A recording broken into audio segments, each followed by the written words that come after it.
Support comes from Mosby Building Arts, a design-build company committed to remodeling the right way. Visit callmosby.com to get project inspiration for any room of your house.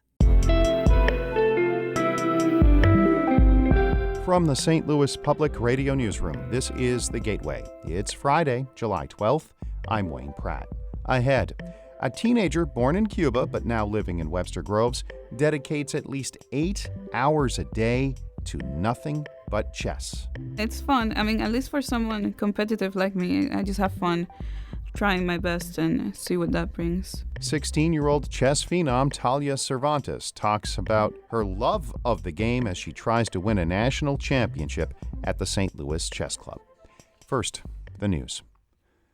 St. Louis Circuit Attorney Kim Gardner continues to stand by the way she handled the criminal case against former Missouri Governor Eric Greitens.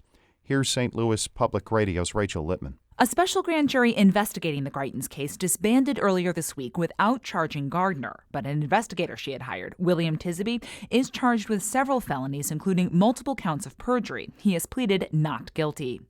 The indictment makes clear that Gardner knew about Tisby's conduct and did not report it, but Gardner says there is no cloud over her office. The cloud is we're going to hold people accountable, even when it's not popular. That's what we're here about. We treat this case like any other case, and I'm going to stand on we did nothing wrong. Gardner's supporters have maintained the investigation into Tisby was a racially motivated attack on Gardner and the reform she wants to make to criminal justice in the city. I'm Rachel Lippman, St. Louis Public Radio. When Missouri voters approved a $5 limit on gifts for lawmakers, it led to a 94% drop in lobbyist spending. That is according to an analysis of Missouri Ethics Commission information by Kansas City Public Radio station KCUR. Lobbyists spent less than $17,000 on lawmakers this past session, compared to about $300,000 during the 2018 session. Clean Missouri's campaign director, Sean Sonker-Nicholson, says he's seen a shift at the Capitol. To be clear, it was a bipartisan problem. The top gift takers were both Democratic and Republican legislators. Those gifts used to include concert tickets and steak dinners, which he says allowed the lobbyists to wield influence.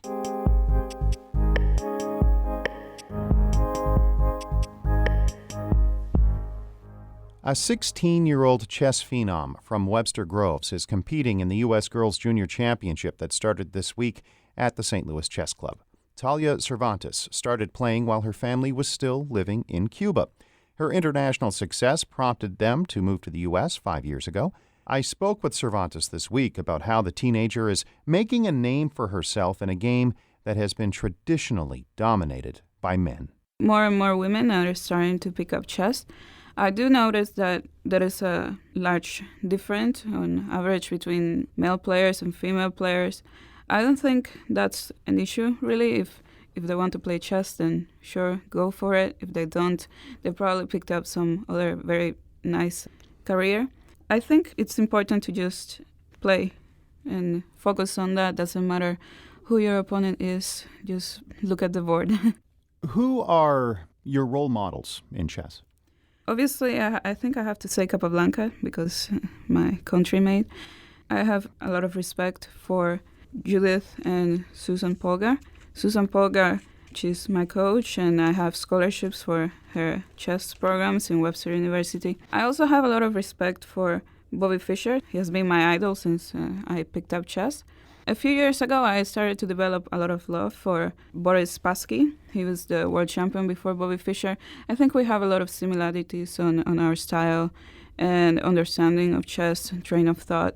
I just love to watch his games and read interviews about all of them. It just makes me happy. What brought you here specifically? My family and I, we were looking for better opportunities, and soon we fell in love with St. Louis because of the St. Louis Chess Club and the many opportunities that we saw for chess. How long were you playing in Cuba before you moved here? I played chess in Cuba for 5 years, and I moved to the United States in 2014. Tell me about the competition in Cuba. How would you best describe it? Obviously, it's very tough. I think it's a very good country for chess. Maybe not one of the top, but definitely chess is very appreciated there.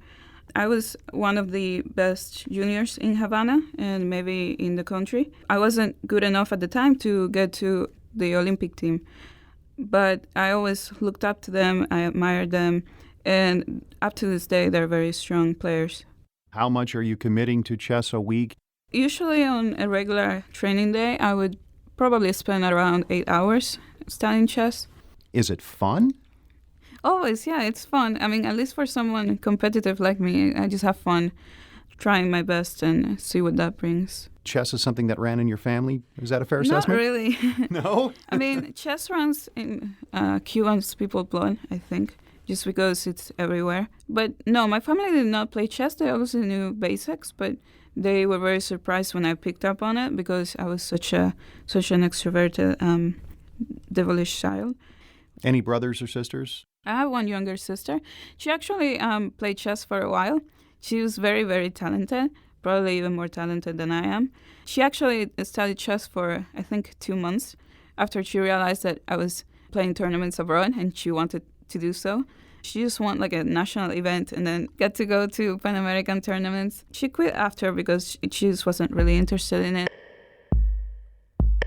That's Webster Groves teenager Talia Cervantes talking about her love of chess. She played to a draw yesterday in her first game of this year's U.S. Girls Junior Championship, which is being held at the St. Louis Chess Club. I thank Maria Altman for her help in editing that report. Shula Newman is the executive editor of St. Louis Public Radio. Music by Ryan McNeely of Adult Fur. I'm Wayne Pratt, and from the St. Louis Public Radio Newsroom, this has been The Gateway. Support comes from the Missouri Forest Products Association. Missouri produces wood pallets, railroad ties, white oak barrels, hardwood floors, and more. Details on the variety of products made in the state are at choosewood.com.